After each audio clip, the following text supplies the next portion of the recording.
Jaz mislim, da sem imela že nekaj prilagoditve v osnovni šoli, sploh pri športni vzgoji. Recimo, jaz imam probleme s srcem in se spomnim, da sem rada sodelovala, ampak sem zelo hitro opazila, da nimam kondicije. Zelo hitro me srce začelo boleti.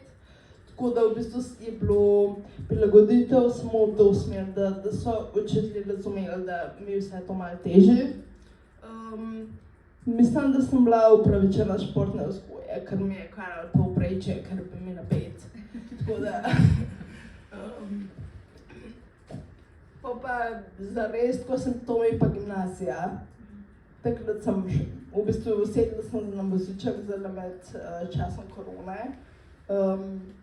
Ampak v gimnaziji me je začela ura ne zanašati, no. Pa tako, da simptomi so bili vedno močnejši, tako bom rekla.